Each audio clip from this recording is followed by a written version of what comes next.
Hello மக்களே, என் பேர் அருள். இந்த வீடியோவில் நம்ம என்ன பார்க்க போகிறோம்னா, நம்ம இந்தியன் டீமில் என்ன தான் நடந்துட்டுருக்கு, ஏகப்பட்ட கிளாப்ஸ், ஏகப்பட்ட கன்ஃபியூஷன்ஸு அங்கே போயிட்டுருக்கு. அது இன்க்ளூட் என்னென்னா, கௌதம் கம்பீர் ஹெட் கோச் ஆன பிறகு தான் இதெல்லாம் நடந்துட்டுருக்கு. தொடர் தோல்வியை சந்திச்சுட்டு வரோம். இதில் டெஸ்ட் ஆகட்டும், ஓடிஏ ஆகட்டும், இதுக்கப்புறம் என்னென்னா T20 ஒன்று மட்டும்தான் நம்ம லாஸ் பண்ணல, அதுவும் கூடிய சீக்கிரத்தில் பண்ணிடுவாங்கன்னு நினைக்கிறேன். ஏன்னா அந்த மாதிரி தான் செலெக்ஷன் பண்ணி வச்சுருக்கிறாங்க. அதாவது இங்கிலாந்து டூர் வராங்க நம்ம இந்திய கண்ட்ரியில். பட் இதில் என்னென்னா அந்தளவுக்கு ஸ்குவாட் எடுத்திருக்காங்கன்னு தெரியல. பட் ஓகே, பட் வின் பண்ணுவாங்கன்னு நினைக்கிறேன். பட் சூரியகுமார் கேப்டன்சி நல்லா இருந்திருக்கு லாஸ்ட்டு ஒரு ஃபியூ சீரீஸில். பட் அதே மாதிரி கண்டினியூ பண்ணால் நல்லாயிருக்கும். அதுக்கப்புறம் என்னென்னா ஏகப்பட்ட கிளாப்ஸ், அதாவது ஓடிஏ ஆகட்டும், டெஸ்ட் ஆகட்டும். இப்போ நம்ம ரீசெண்டாக டெஸ்ட் சாம்பியன்ஷிப்பு லாஸ் பண்ணியிருக்கோம் ஃபைனல் போகிறத.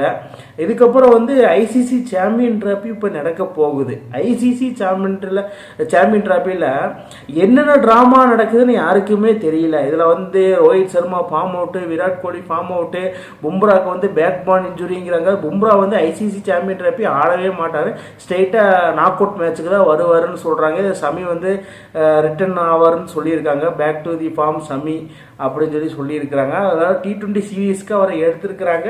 பட் இங்கிலாந்தோட என்ன பர்ஃபார்மன்ஸ் பண்ணுறாருன்னு 5 T20 நடக்குது, அதில் என்ன பர்ஃபார்மன்ஸ் பண்ணுறாருன்னு பார்க்கணும். இதுக்கப்புறம் என்ன, விராட் கோலி ரோஹித் சர்மா தான் பெரிய கவலை கடத்தில் இருக்கிறாங்க. இவங்க கண்டிப்பாக ஆடி ஆகணும். இன்கேஸ் ஸ்ரேயஸ் ஐயரை எடுக்கலாம். ஸ்ரேயஸ் ஐயர் ஒரு நல்ல பேட்ஸ்மேன், நல்லா ஆடுவார். ஆல்ரவுண்டர் பற்றி பெரிய விஷயமே கிடையாது. நிதிஷ் ரெட்டி, அக்ஷர் பட்டேல், ரவீந்திர ஜடேஜா, கார்த்திக் பாண்டியா, இந்த மாதிரி நிறைய இருக்கிறாங்க. இந்த ஸ்குவாடை வச்சு இன்னும், அதாவது பிசிசியை பார்த்தீங்கன்னா இன்னும் ஐசிசி சாம்பியன் ட்ராஃபி ஸ்குவாடை ஒன்று அனௌன்ஸ் பண்ணல. ஏன்னா மற்ற கண்ட்ரிஸ்லாம் அனௌன்ஸ் பண்ணிட்டாங்க. அதாவது ஐசிசி சாம்பியன் ட்ராஃபிக்கு இந்தியன் டீமை இன்னும் பிசிசி அறிவிக்காத. ஏன்னா நம்ம பும்ரா என்ன கண்டிஷன்னு தெரில, அவர் இன்ஜுரியில் இருக்கார். சமி T20 எப்படி பவுலிங் வீசுறாரு அப்படின்னு சொல்லி பார்க்கணும். ரீசெண்டாக ரோஹித்தும் சுமன் கில்லாம் பார்த்தீங்கன்னா அந்த மும்பை ஸ்டேடியம் வான்கடையில் ப்ராக்டிஸ் எடுத்துகிட்டு இருக்கிறாங்க. இவங்களாம் என்ன கண்டிஷன்ஸ் அப்படின்னு சொல்லி பார்த்துட்டு தான் செலக்ட் பண்ணுவாங்கன்னு நினைக்கிறேன். இந்த ஒரு ஸ்குவாடை வச்சுக்கிட்டு ஐசிசி சாம்பியன் ட்ராஃபி, அது துபாய் செனாரியோவில் போயிட்டு வின் பண்ணுமா, அங்கே எனர்ஜெட்டிக் பிளேயர்ஸ் தான் வேணும். ஏன்னா அங்கே எனர்ஜி இருக்கிறவங்க தான் கப் அடிப்பாங்க. ரீசெண்டாக துபாயில் T20 சீரீஸ் ஆஸ்திரேலியா கப்பு வாங்கிட்டு போனாங்க.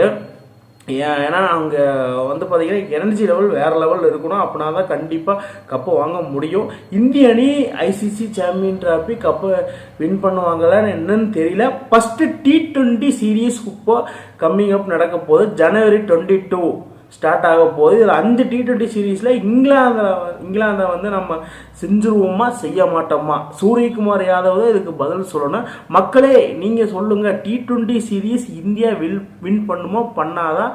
வழக்கமாக தொடர் தோல்வியை சந்திச்சுட்டு இருக்க கௌதம் கம்பீர் கூட்டணி இப்போ ஓடிஐ டெஸ்ட் லாஸ் பண்ணிட்டாங்க. அதாவது இன்னும் T20 மட்டும்தான் லாஸ் பண்ணாமல் இருக்காங்க.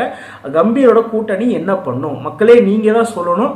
சூரியகுமார் யாதவ் கௌதம் கம்பீர் ஹெட் கோச் தலைமையில் T20 சீரீஸ் இங்கிலாந்துக்கு எதிராக இந்தியன் மண்ணில் வின் பண்ணுமா பண்ணாதான்? நீங்கள் தான் சொல்லணும். இந்த மாதிரி இன்ட்ரெஸ்டிங் கிரிக்கெட் வீடியோவை தெரிஞ்சுக்க நம்ம சேனலை சப்ஸ்கிரைப் பண்ணுங்கள், லைக் அண்ட் கமெண்ட் பண்ணுங்கள். மேலும் மேலும் உங்களுக்கு வீடியோ வந்துகிட்டே இருக்கும்.